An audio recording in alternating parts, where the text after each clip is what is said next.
Welcome to the Superhero of Love podcast. I am Bridget Fonger, and I wrote a book called Superhero of Love, Heal Your Broken Heart, and Then Go Save the World.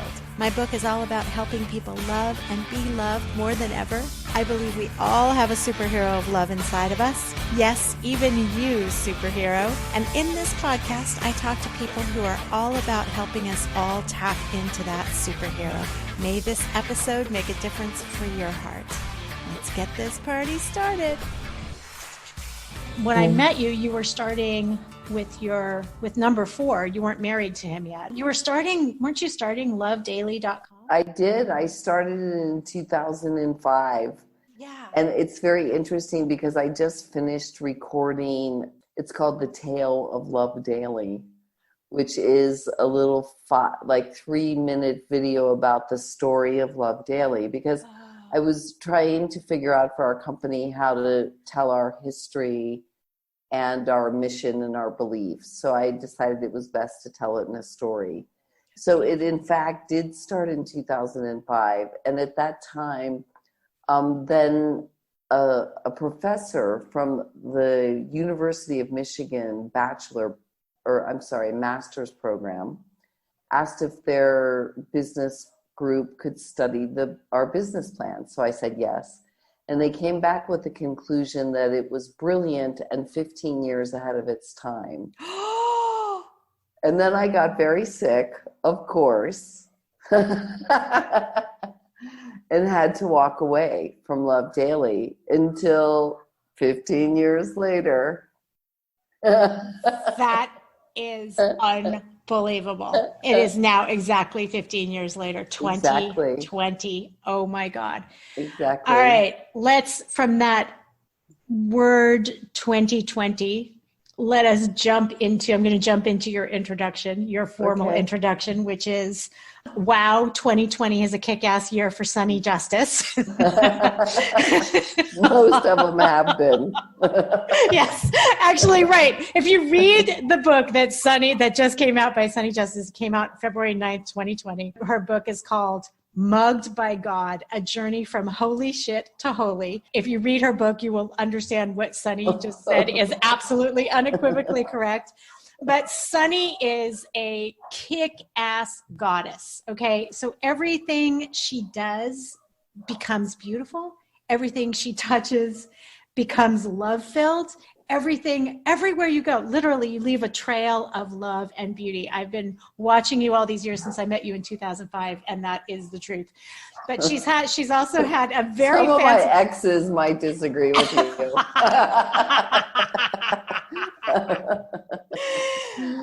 But Sunne has had a very fancy life, which you can read about in this book. Oh my God. First of all, the book reads like an action movie, right? I mean, it's just like, I read it from cover to cover in 4 hours flat.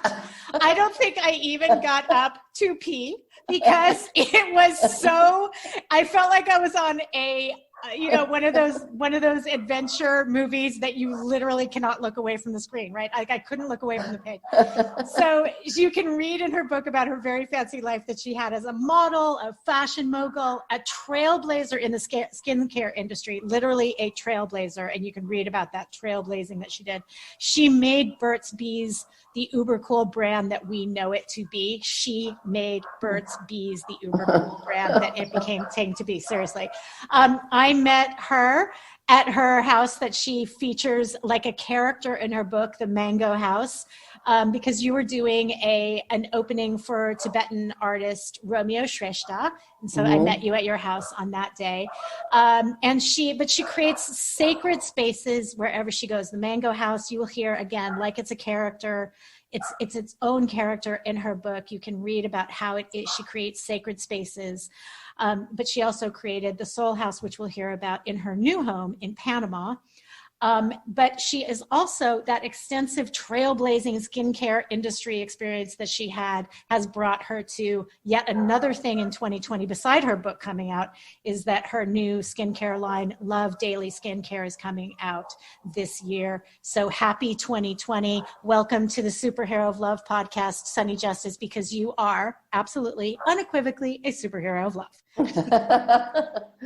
Thank you, Bridget. Before I was just hugging Sunny. Now I'm Sunny, superhero of love. Yay! So the book, like I said, super fast read. Can't more highly recommend it, you guys. A true adventure, and also there was so much. Obviously, there was so much. I'm sure that everybody that knows you doesn't know every single thing that's in that book, right? Because, oh my God, the adventures behind closed doors and in front of the closed doors that you've been in. Oh my God. Well, some of my best friends have been really shocked to find some major things that happened in my life they were unaware of. But, it's almost like I really have had about 100 lives so far in this life. It's like I'm the perfect Shakespeare drama. There's plenty of tragedy and comedy and then tragic comedy. And it's just, it's certainly not been dull. And it's certainly not been dull. And it's funny that everybody I don't know everybody, of course, but many people that leave reviews on Amazon, they comment about how they couldn't put it down. And really? They had to read it in one reading. And it's that's so funny because I wrote it really fast. Did you? Okay. Yeah, because, my deceased sister and my deceased friend Jonathan were just nagging me from heaven.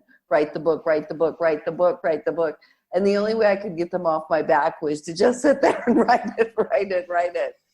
And so it's funny that it's kind of has its own speed. Yes.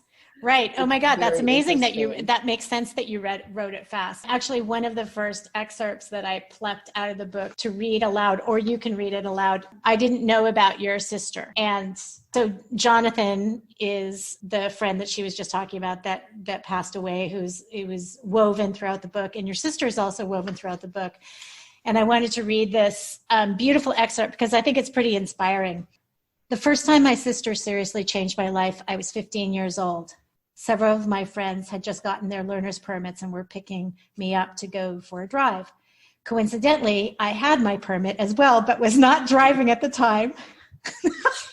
I had recently backed our family station wagon into a fire hydrant, broke it off, and cracked the main water line for our entire neighborhood.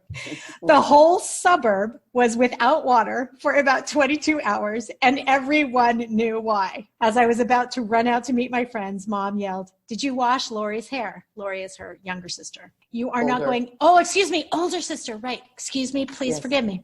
"Did you wash Lori's hair? You're not going anywhere until you've taken care of your sister." I was enraged, as only an egocentric teenager can be. Why did I always have to take care of her? As my delicate, despondent sister bent over the sink, she was greeted with scalding hot water on her hairless head. She screamed and jerked her head up, then looked up at me with huge teardrops streaming down her innocent face and asked, "Why did you hurt me?" I collapsed on the floor in a flood of tears and felt every ounce of goodness drain out of me as it seeped into the tile floor, leaving behind a hideous wasteland of shame. I was absolutely physically shocked that I could be so mean and cruel, especially to someone so defenseless. Lori forgave me instantly, as was her holy nature. It took me 40 years to forgive myself. I became acutely aware of my holiness because of that experience, or shall I say, I became acutely aware of how devastatingly shameful it is to abandon your holiness completely. I knew for sure that I never wanted to go there again. I felt like that is like a little baby heart in your book, right? So tell us about your sister, and thank you for sharing that beautiful thing. We all have those moments that turn us around, and it's so beautiful for you to contextualize it like that. I think what this book did for me, it was sort of like opening the kimono. So, it's like you're just, because I think most of what's most interesting about life is probably our moments of biggest transformation. And there's usually either a catastrophe or shame or incredible humor surrounding it, And so I was extraordinarily blessed to live with an angel on earth. And I think that most people that have had the opportunity to live with someone who is handicapped, whatever that handicap might be. In my sister's case, she was mentally handicapped due to a brain tumor that she had as an infant. And, it's frustrating as hell, and you just want your life to be normal, and you just wish your family was like everybody else's family, but it's not. That's not the case. And for most people, particularly for children that are mentally handicapped or physically handicapped, they're often so incredibly angelic. In my sister's case, what they took out of her brain was obviously her ego. And so, living with that was always like an inspiration and the biggest show of your unholiness. So, it was a constant mirror and a gauge that, you could somehow gauge yourself against. But it's kind of hard to understand that sometimes as a kid. Yeah. Obviously a lot more of this came to me in retrospect than it did at the time. Right. And your parents are just trying to survive and help you all survive together, so they can't give you the guidance that you need either. Yeah. Yeah. I love a quote from your book that I plucked out from, I think it was later in the book, but that dovetails with this, is when you wrote throughout the book, you have quotes from famous authors and thought leaders, but this one is God speaking to Sunne Justice. So it's quoting God. Forgiveness is only necessary when there is judgment. Divinity does not judge. Humans do. It's so interesting because, when you pray enough, divinity will get annoyed by you. That's what I'm convinced of. They'll finally say, okay, enough is enough. And, we've heard you. We're chiming in there. And so, when you start having a life of devotion, like Love Daily, what my company is really about is the message that I was mugged by God with, like, over and over and over and over and over. And, I guess I'm not a great listener because oftentimes it'd be accompanied by, physical trauma, including death, broken bones, major surgeries, husband. You are literally, you talked about having 100 lives. You have literally had, so you guys, like 9 cats have 9 lives. She literally has almost died more times. You have almost died more than anybody I know personally. Yeah. It's interesting. It's interesting. And that is true. Very few people have had ongoing physical mutilations. And all different body parts, you guys. Like, not just her heart, not just her leg, not just her head. No, just everything. And the funny thing is, I'm not the worst in my family. No, my brother, I think, tops the cake. My brother, I call him Duty. Well, in the book, I call him the Prince, but in real life, I call him Duty. Duty Justice. But, I think he even tops the cake for the amount of injuries and life-threatening accidents that he's had.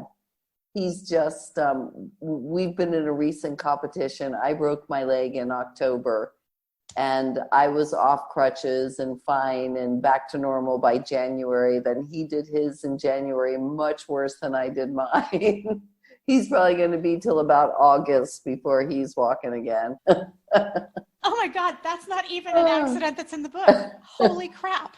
Oh no, because I'm working on the next book, which is called Altered Space, which really goes from about, this book covers, kind of till about 2016, but not really everything. So Altered Space is kind of, from 2016, a lot's happened. I thought to myself, do I have enough to write about in the last 5 years? And it's like, well, I've moved 7 times. I've died twice. I've done this. It's like, yeah, I think there's enough material in there. Oh my God. Okay. So speaking of moving several times, but you're in Panama now. Correct. And tell me what brought you, I know you tell us a little bit in the book about what brought you to Panama. So tell us about Panama. And I don't know anybody that lives, I know people in Costa Rica, but I don't know anybody in Panama. Can you tell us a little bit about, and also what's it like for the pandemic in Panama? Well, I came to Panama in, also so much happened in 2005 when I decided not to move forward with Love Daily. I was getting the message at that time to go to Panama, go to Panama, go to Panama, go to Panama. So I never had thought about Panama. I hadn't thought about living outside of the US. But I was greatly at odds with the current government at that time, who just had started the war in Iraq. And I was a peace activist, and I didn't want to live in countries that supported war against other people anymore. And so that was a very strong drive, you know, because I believe a culture is identified with those decisions they make about how they live as a society. And so I kept getting this message, go to Panama. So I finally just came here by myself, and within then like 5 minutes found a place to build the first temple and decided to move here. And I love Panama. I love being an expat because it kind of sounds criminal-like.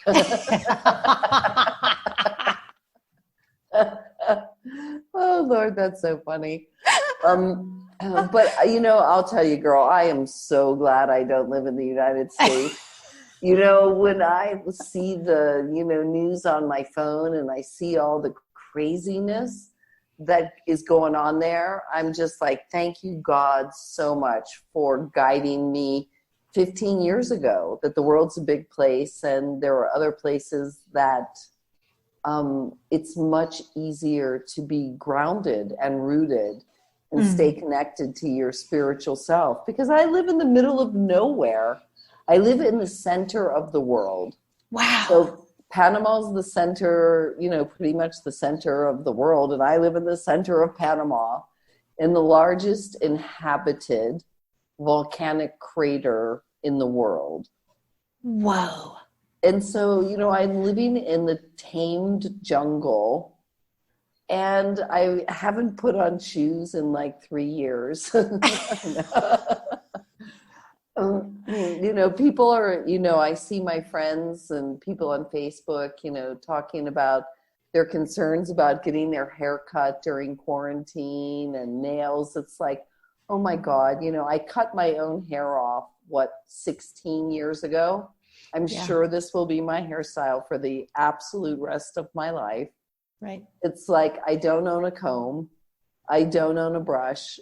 You know, I haven't been to a salon in eons. And this is an ex model, you guys, an ex high fashion New York model. Well, and I worked at Vogue and all of that. But, you know, I did so much of it that I saw that that doesn't make you happy. Mm-hmm. You know, and I actually think that, you know, I probably look better than most women my age because I gave up doing all of that stuff and I let my skin be natural and healthy. Mm-hmm. And, you know, it's like I went back to the US for a couple of years because I was offered some very, you know, some very interesting consulting jobs. And it's like, you know, I'm there for like 5 minutes and everyone's pressuring you. You know, oh, are you going to get fillers? Are you going to get Botox? Are you going to do this? It's like, my God, you know, when I live in the middle of Panama or Mexico, because I lived in Mexico for 8 years too, you know, no one ever talked about that. Mm-hmm. I mean, people are talking about the weather and food and, you know, real life things. So it's like, you know, it's like Love Daily. It's very interesting because I see life is very important what you remind yourself with. And, you know, Love Daily, I'm starting this company because wait till you see the bottles. They're so beautiful. I'm only doing glass, of course. I'm not contributing to plastic pollution. Yay. And the bottles are just silk screened with the logo. It's like that. Beautiful. That's all I want you to think about is remember every day, Love Daily. Yeah. Give some, receive some, share some, have more. Like, we need more divine reminders in our life.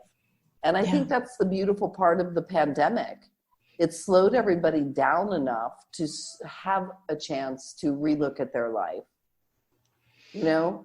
Yeah. And for us, we're probably in a much stricter situation than anybody in the States is, because we've been in quarantine now for 2 months.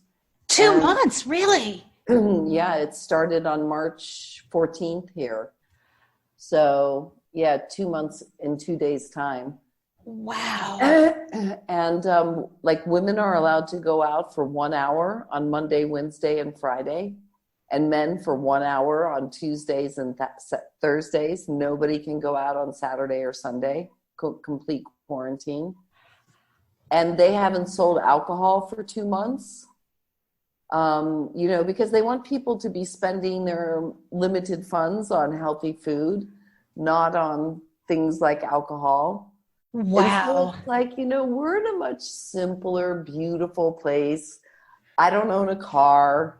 You know, I walk on my Monday, Wednesday, and Friday to the Mercado, and I buy fresh fruits and vegetables and the few staples we need, and I walk home. You know? Wow. Wow. It's so funny how when you're somewhere where there isn't much, you don't need much. Mm-hmm. Right. You know, if you're somewhere where there's unlimited options, boy, you need so much. Right. You've heard about our toilet paper situation. Oh, Like everybody needs like so much terrible. toilet paper.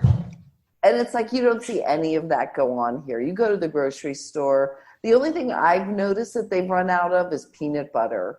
Oh, funny. Because they probably didn't know that people would, you know, like peanut butter during a quarantine. Like, right. I know I've been eating a lot, and they probably haven't been able to replenish quick enough because it wasn't a fast mover before. Right.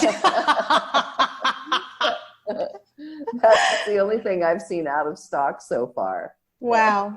That's hilarious. So, and are there a lot of cases in Panama? Because we don't hear about. No, I think we've had about 7,000 people out of 5 million get sick, and we've had just about 200 deaths. Wow. So their very strict quarantine has worked. Mm-hmm. Mm-hmm. And, you know, I mean, I'm blessed because I have a very big property. You know, my property now is a luxury inn. And I won't say it's very big, but it can accommodate up to 15 people. So at the beginning of quarantine for the first 6 weeks, there were 8 of us here, 6 adults and 2 children and 3 dogs. And that was very lovely for 6 weeks. And then the parents and 2 children left. And then that was very lovely too. That is very lovely. Now it's very quiet.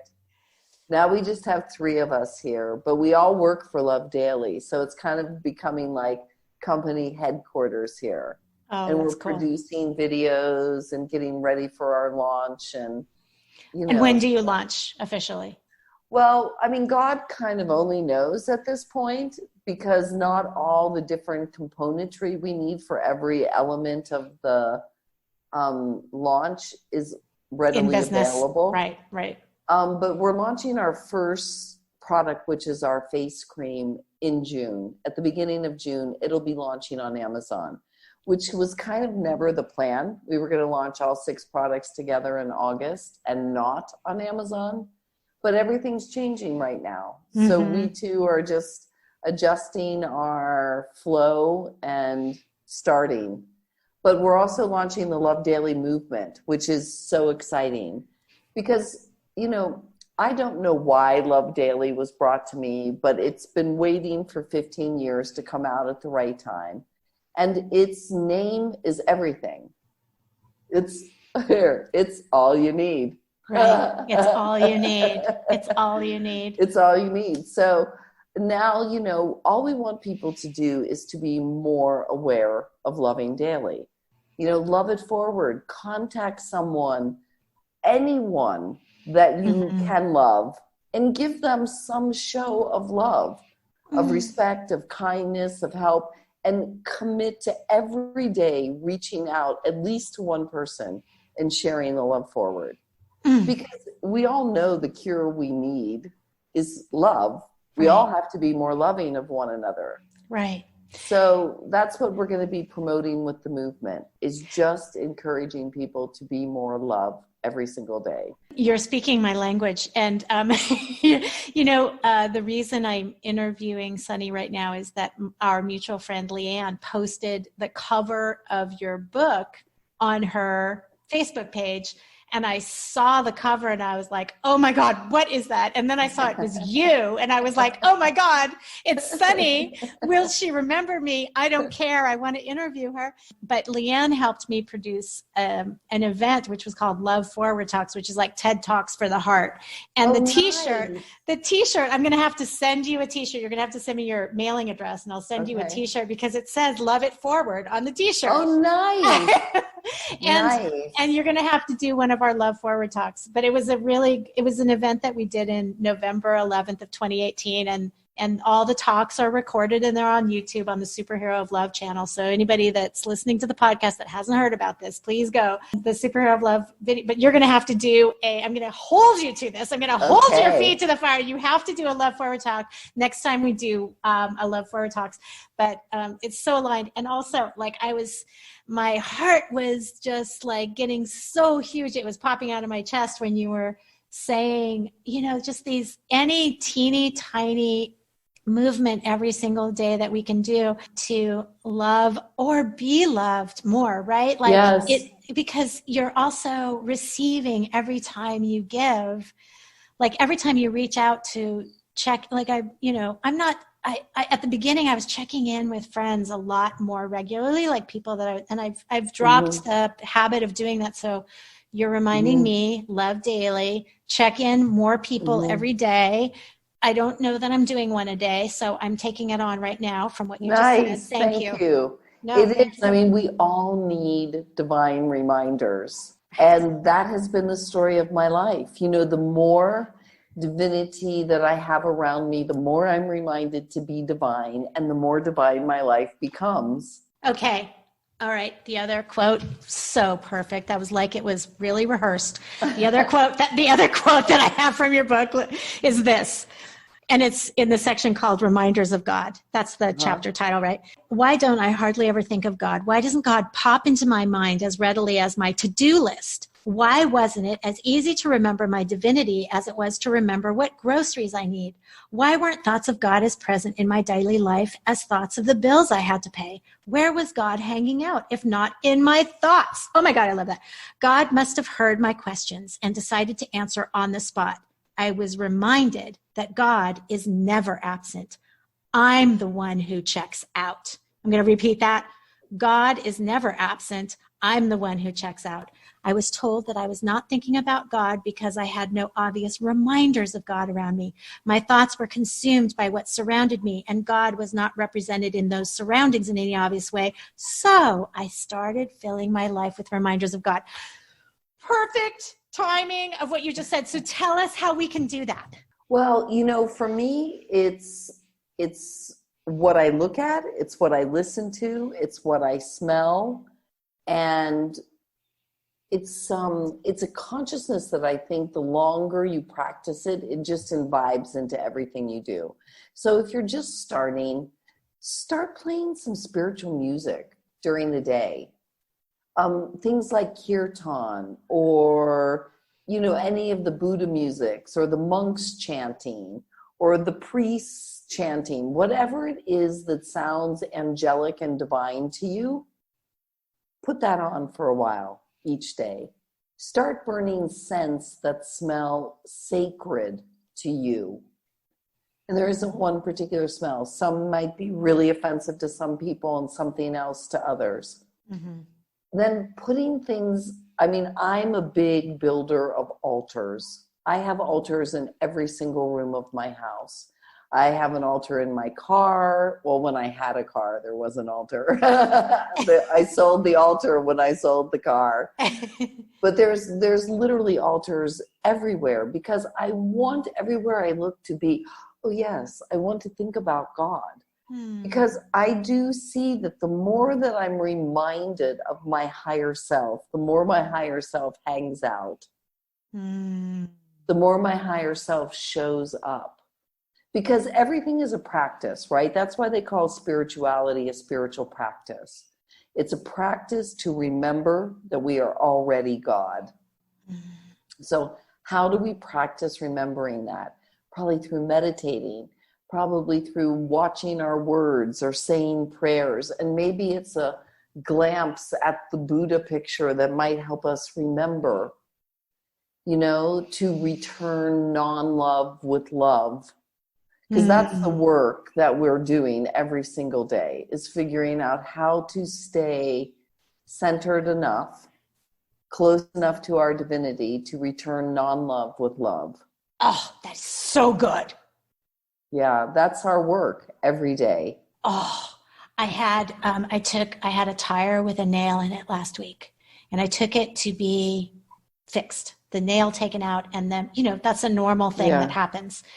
And I saw him playing with an extra tool while he was reaching for the air to see if the air, whatever. And I had already had it checked out by roadside service. I knew that was just the nail that was the problem. And he stabbed a hole in the inside of the tire, the inside, where nothing could ever stab the inside of the tire, right? And it was a fresh cut. He cut the tire so that I would buy a new tire instead of filling the hole. And so that was my test last, I had this test, I'm just thinking, I had this test recently, and I just said, please put the tire in the car, and I drove off, and but I wanted to, I was like, and I never leave negative reviews for anybody, because I just feel like, what's the use of a negative review, right? And it just feels like, I don't want to invite more negativity with the negative, right? So I just had to assume, and your book, actually, in reading your book, it was like a little reminder of that it's just these karmic lessons that come. He was there to serve me. Throughout your book, we have that. These people and situations and breaking bones and breaking all the breaks that your body went through were just these lessons, right? Hopefully we'll save other people some breaks. I mean, once you really understand that, that term karma is nothing. People want to look at it as like a bank account of the good and the bad that you did. And I don't see it that way at all. I see it as simply energy. And your whole life is the circle of energy that's around you. And if you put something into it, like if you have hurt someone and cheated on them, like I did to my first husband, that ended my first marriage. My second big shameful thing I did after scalding my sister's bald head.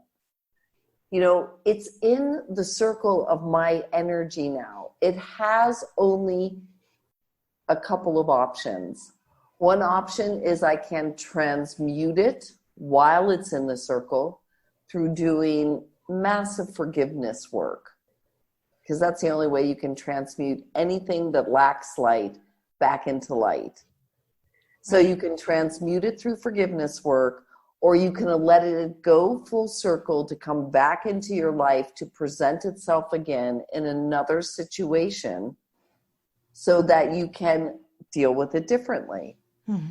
So I've come to see that, because the forgiveness works take quite a bit of time, that you really save a lot of time if you don't do the shit in the first place, by just zipping it. If you just zip it and learn to be quiet and wait and pause even if you feel like you've been wronged, right? Like in my case, I feel like I've been wronged. I think that in your situation, you were absolutely wronged. If you know for sure that he cut the tire, I'm sure I would have confronted him with it and said, I expect you to replace my tire now that you've cut it, because it's not. I had to go somewhere else to get it confirmed that this was, do you see that this is a fresh, and the place that gave me the new tire said, yes, that is a fresh cut. There's no way that could have happened where it was located on the tire. So I mean, and I knew that, but I don't know. It just didn't feel I don't know. I see what you're saying, and usually I stand up. But I think and everything is unusual right now because we're all in this state of unknown because everything is transitioning. Yes. So we're not even sure what to do, but it's never right to do wrong. And that guy did you wrong. Yeah, but I feel like in that circle that you were just describing, right? Like he has to deal with that, right? That's his business, not my business. Yeah. And I didn't because feel now like someone will damage something of his and make it invaluable or make it now have no value. And it might be something much more valuable than a tire, which is the bummer for him. Right. But I think that part of the motivation is exactly what you said, which is that this is a different time. And I feel like I'm surrounded. I have had a lot of experiences in the last couple of months with people acting out that don't normally act out also, or throwing negativity that they don't normally throw. And it's like, I'm just kind of like I'm just ducking and letting it go past because it just feels like nobody's being their normal highest self right now. Yeah, except never was there a time that we're being called upon to be our higher self. Yeah. Yeah. And so I think that's what we have to stop doing is giving ourselves the excuse. Right. Oh, why? Because it's hard? Because we're all in quarantine? Right. I mean, But there is a lot of that too, though. People are rising up and showing their highest selves too. I don't mean to say it's only one or the other. You know what I'm saying? It's just like, I think the stressors, some people are under more stress than others and, it's pushing. But do you feel like in your orbit that people are rising up also, like they're showing their highest selves? I find that most people around me have been showing their true selves. And it's been very telling. Some of that has been exemplary and some of it has been far less than exemplary. But it's being magnified. Wherever you are right now, it's being magnified is what I'm seeing. So it makes me personally, very grateful that I've done a lot of spiritual practice to keep me on the calmer, more peaceful side of things. And I find that it's much easier for me to clearly get, or I should say, to be clearly more discerning than possibly I've been in the past. I've never been great with discernment, as you can tell by all the men I married. She ends the book with number 4. Yeah. I figured too, by reading my book, now I don't have to really date for number 5. I'll just tell them, read the book. And if you like me after that, then we can have a conversation. This is our first date, and generally it only takes 4 hours to read. So go ahead. It's essentially the equivalent I'll give you a whole weekend if you're a slow reader. You talked about forgiveness work. Is there any small exercise that you can suggest? Oh, absolutely. Like the best forgiveness prayer of all is like very short. I learned this from Howard Wells. I'm not exactly sure if he's the originator of it or not, but here's the prayer. So whoever you're wanting to forgive, be it a person, yourself, or a situation, just very clearly, literally put that person or an image of them or the experience literally in your heart and hold it right there. And then as you're consciously breathing right through your heart, breathing right into the center of your heart, right out the back, you just keep repeating the forgiveness prayer. And I'll say it 3 times. And then I'll send it to you if you want to include it with the podcast notes. Podcast. That'd be great. Okay. So the prayer is, so you can, if you want to do it now, close your eyes if that feels comfortable or not. And just think of someone that's hurt you recently or a situation that's hurt you. And just hold them in your heart. And take a deep breath. I love you. I forgive you. Please forgive me. Let's forgive each other. Let's forgive ourselves. I love you. I forgive you. Please forgive me. Let's forgive each other. Let's forgive ourselves. I love you. I forgive you. Please forgive me. Let's forgive each other. Let's forgive ourselves. And if you get into this and just keep repeating it, I swear it will dissolve. It just dissolves. I mean, you just watch the image in your heart until it just dissolves back into light. Like, I can honestly say there's nobody in my life right now that I have any anger or challenge with. Some have tried to present themselves as that in the last few days. And I find, I can flare up. But then as soon as I do the forgiveness work, it's like they might still have it, but I don't. Mm. And, you know, as soon as it comes up for you and you just, I love you, I forgive you, please forgive me, let's forgive each other, let's forgive ourselves. Shoo, shoo. You do that work quickly, you just burn it up right on the spot. I got so high from that, it's hard to talk. I got so high, and my tire guy is completely forgiven right now. But the really beautiful thing about it was I had this really beautiful image of us, like, you know how you see, like, in the Mr. Rogers movie, they did it where they have this big, they pan out and then they pan into the village. And so you're seeing it from above, from the big picture. And then you see all the little tiny inner workings, and you see the tires on the cars moving, and you see all the little inner workings. And that's what I saw was he and I were just we were like little puppets in a play. And he pushed me and I pushed whatever, whatever, we were just acting out a play, right? Like, and we're just all here. I just felt like we're all just out here acting out our little play. And if we can forgive, then we can just keep continuing on our path and becoming higher and higher versions of ourselves, right? Yes, because it's truly the only differentiation between divinity and humanity. Is that divinity will never, ever forgive you because divinity doesn't ever judge you. Judgment is a necessity, or I should say forgiveness is a necessity of judgment. And in the divine realms, there is no judgment. So we go through all of this blah, blah, blah, blah, blah, because it's like, oh, I like that. I don't like that. Oh, she's great. Oh, she's not. Oh.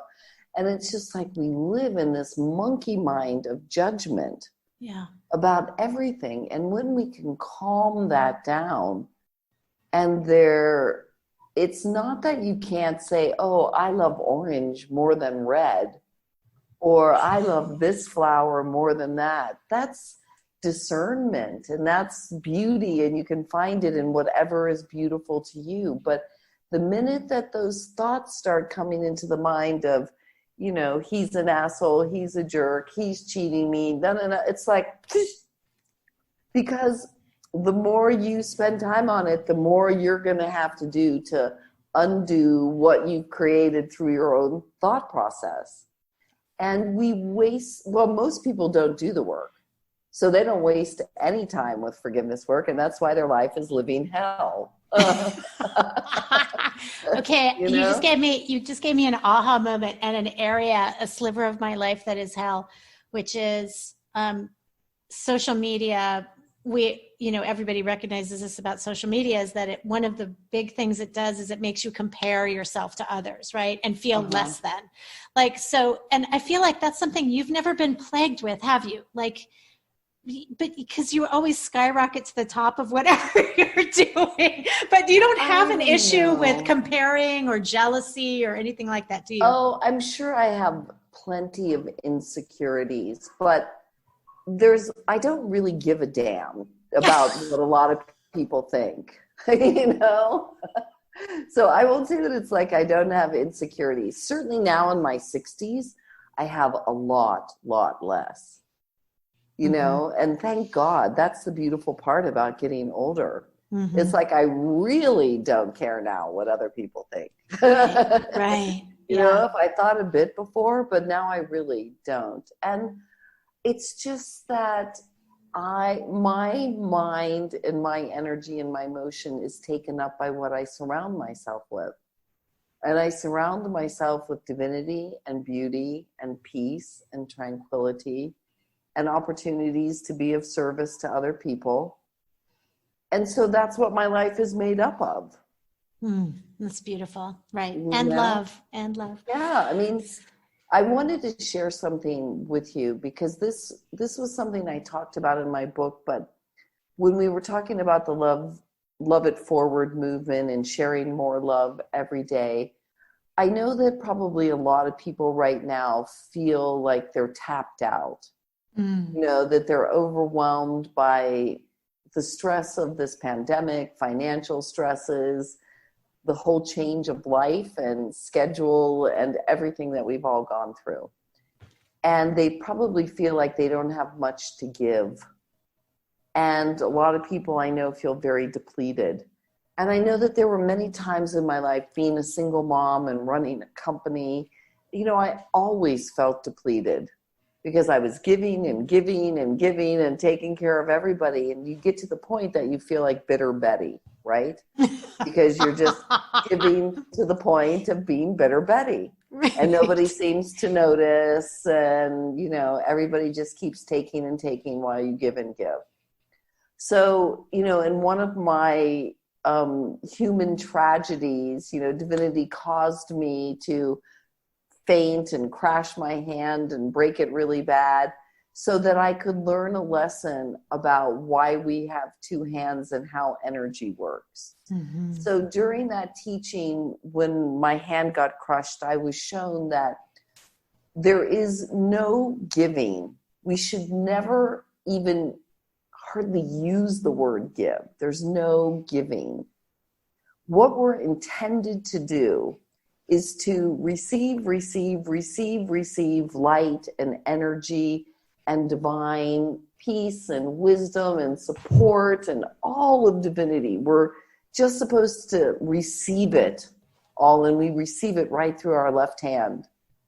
And then we're just supposed to fill up and fill up and fill up, and we don't even begin to share until we have excess. Because that's when you get holy. When you have so much light, it starts popping out of you, and you look like Swiss cheese. And now you're holy because you have more than you can contain. Wow. And that's how divinity is supposed to work. That's how divinity is intended to work with us, which is why your time of prayer or your time of meditation or your time of walking, where you fill up with more love, more of God's love, more of God's light. Wow. And you just let them fill you up, so then you can just share it without ever depleting yourself. Wow. And that's the work we're being asked to do right now. And when you are doing it, you don't feel depleted. You don't feel like bitter Betty. You don't feel that it's not fair and it isn't just and you're doing more than everybody else. It's like, it's one of the biggest shifts that ever happened to me in my life. Wow. Was realizing there is nothing I can give. My only job is to receive and to share the excess of that light and love and comfort and peace that I have. Oh my God, I got high again. Thank you. It's kind of inappropriate to get that high because then you can't talk. Oh my God, that's so beautiful. Funny. That's so beautiful. I love that. I love it so much. I can't even stand how much I love that. That is so beautiful. I want to get to Love Daily, your new skincare line. I really loved how when you were telling the story of your early days at L'Oreal and you were saying to them, going organic, this is the way to go. And taking, having all natural products, this is the way to go. And they wouldn't walk into the future with you. Right. Yeah, and then you ended up at Burt's Bees, thank God, Yeah. and made it happen there. But tell us about how you came to doing Love Daily skincare line. Well, I was chief pollinator of Burt's Bees for almost 14 years.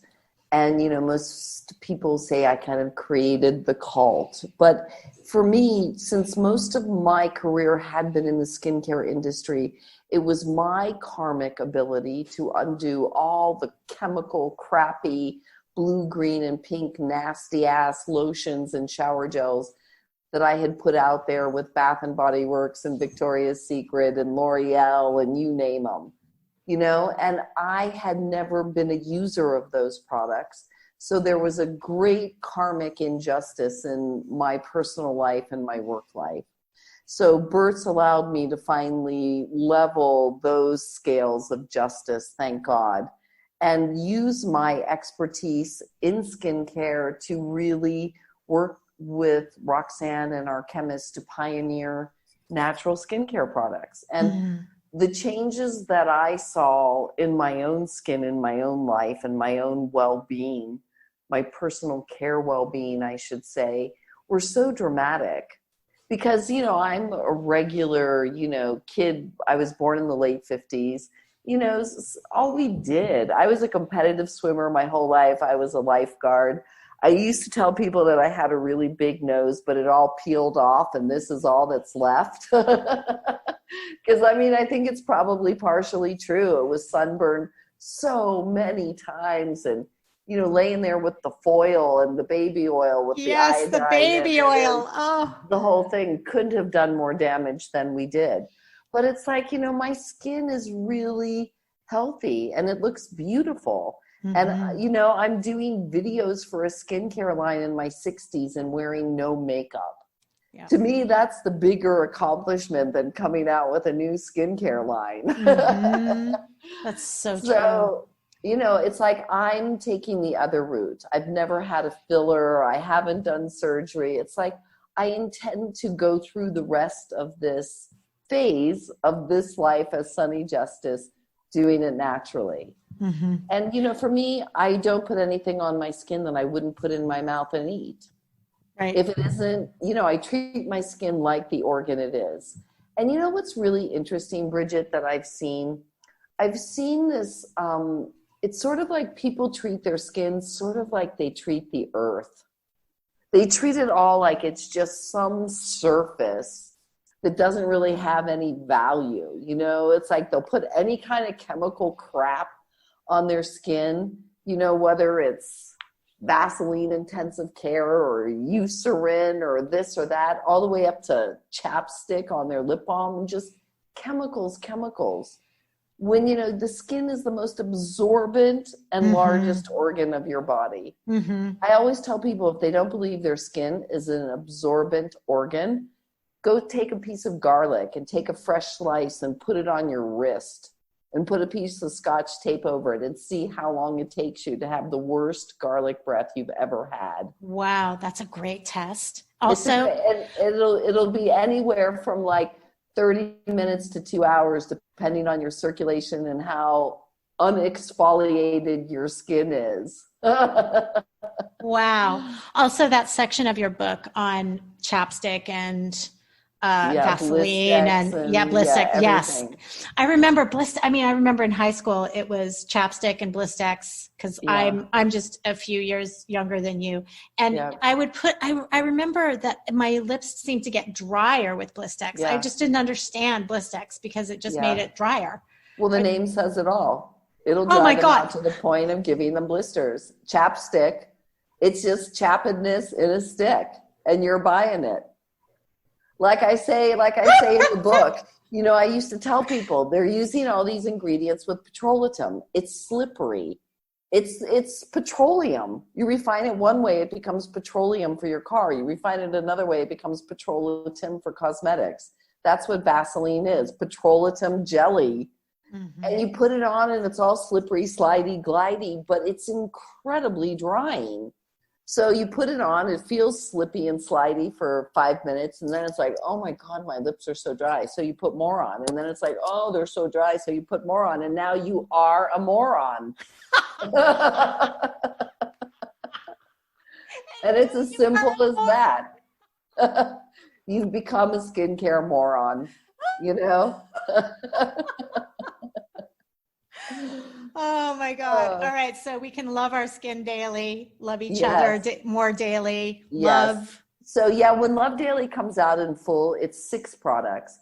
Because, you know, my tagline for the line is conscious, concise, and clean.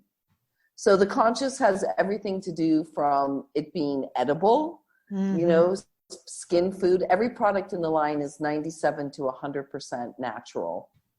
And I want you to know that, you know, it's like everybody's tried to like market to you and pull the wool over your eyes for so long. I want you to know exactly what's happening here. And you speak from expertise. I mean, she knows what goes on behind this. She knows what goes on in the chemical labs. So yeah, and I know what the ingredients are. And, you know, in some things you do have to use a little bit of a man-made preservative, but there's many options of that you can use. Some that are food grade and safe and some that are not. And, you know, it's like, and it's only 6 products. And the beautiful part is it can be used by everyone because everyone has skin. And our skin is basically all the same, except for the fact that everybody's skin changes daily. Every single day, you're more dry, more oily, more this, more that. But I'm going to teach you, once we have the full collection, how to use these products together to customize them every single day so that you can use it for the rest of your life. And it will always be the appropriate skincare line for you because you don't need much. You just need healthy, good food for your skin. And my skin is living proof. So I know that it works because I try it on myself. I'm the test bunny. So great.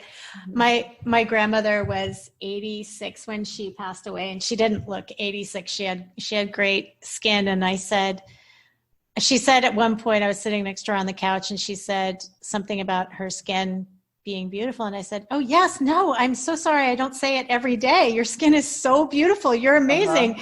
And she said, do you want my secret? And I said, oh my God, yes, I can't even believe I haven't, you know, I haven't thought of asking you your secret. I was in my early 40s, I think, around this time. And she, but my skin, you know, like my skin didn't start aging till I hit 50, and then my skin started aging all of a sudden. But anyway, so I wasn't concerned, in other words, right? So I wasn't obsessed with her skin. So she said, do you want to know my secret? Yes. And she said, do you promise not to tell your mother? Which is like one of the weirdest moments I ever had with my grandmother. And I was like, what? She said, you have to promise not to tell her. And I was like, all right, whatever. You know, I knew she was at the end of her life, and I was like, I'm going to tell her. So she told me that it was just aloe vera and vitamin E oil. Those were of course. I mean, it's food for your skin. But why didn't she want your mother to know? Who knows? I still, to this day, cannot even guess why she did not want my mother. She must have been angry at her at that moment in her life. You know what I mean? Oh. Okay, good. Well, in my face cream that's coming out, the Love Daily face cream, you know, besides it being a super vitamin C cream, it has lots of aloe and vitamin E. So you and your grandmother would love it. I'm so in. Well, I'm an automatic in on your skincare products because I know that you know what you're doing, and I know that you walk the talk. Yeah, thank you. So thank you for coming up with a new skincare product. I would like to look like you. I think you're only like 5 years older than me, but I want to look like you when I'm 5 years older. Actually, I'm 3,152, so I'm really looking fabulous. You are stunning for 3,152. All right. So happy 2020, a weird 2020, but your book came out. Love Daily Skincare is coming out. And also, wait, the one thing I forgot to ask you about, which I really do want to hear about, Soul House. Do you do retreats at Soul House, or are you going? Well, God only knows at this point. Right. So historically, Soul House, again, we're in El Valle de Anton, Panama. It's the center of the country of Panama, up in the mountains. So we have the perfect tropical climate. The beaches can get very hot here, but ours is pretty perfect temperature year round, which is what brings a lot of people here. So it's a luxury inn and retreat center right now. With everything in full quarantine, it's completely closed down except for friends that have decided to live here in tropical luxury. So these are very lucky friends. But it's exquisite. We do have a website, soulhousepanama.com. Okay, so you can read about the little town. I mean, I live in a small village of like 8,000 people. Wow. So it was funny because Mother's Day just passed in the US and as well as in Mexico, Canada. It's, because my daughter lives in Mexico and my grandson. And she said, I want to send you flowers for Mother's Day. And I just start cracking up. It's like, if she only knew, probably the closest florist is about 2.5 hours away. It's like, oh my God, that's like, in another country almost. That's hilarious. And it's somebody needs to go to your village and start a florist. Yeah, well, but then when you can just go outside in your own yard, yes. Yeah, right. Doesn't make sense. Have enormous tropical flower arrangements. It was the thought that counts. Yeah. She hasn't yet been to Soul House, so I'm sure she'll find that extraordinarily humorous when she gets to visit here. Wow. Well, yeah. What a treat that's going to be for all of us. Another thing to add to the list. Yeah. Chief laundress and innkeeper. There you go. Yeah. Well, thank you for all that you're doing. Soul House, Mugged by God. Everybody go get it. It's such a ride. I hope they make it into a movie because it's such a movie unto itself. Oh, it's so funny because you're now the 4th person that's said that. And the other 3 have said Netflix series. Mm-hmm. Each season is a different husband. Oh, that's great. Charlize should play me. I'm like, oh, that sounds marvelous to me. Yes. She's the closest thing. Sunne is exquisitely gorgeous, as you'll see in the podcast notes. Oh, you're so sweet, honey. No, you are. All right. Thank you for giving me those aha moments. Thank you for making me high at 2 different junctures where I had to get my bearings and try to form words, and it was very difficult. Thank you for that difficulty. You're so welcome. Thank you for coming, superhero. That was Sunne Justice, the incomparable Sunne Justice. You can find out more about Sunne and her new book, Mugged by God, at muggedbygod.com. You can find out about Soul House, her retreat house in Panama, at soulhousepanama.com. And soon you'll be able to order and find out more about the Love Daily skincare line that she's starting at lovedaily.com. Is not that the best website in the entire universe? lovedaily.com. If you like this podcast, please go rate and review it, subscribe to it, tell your friends about it. We need more superheroes of love into the fold now more than ever, right? More than ever. So please pass it on. And if you haven't read my book yet, please go check it out, Superhero of Love, wherever you get your books. Thanks for coming, superhero. Have an amazing day.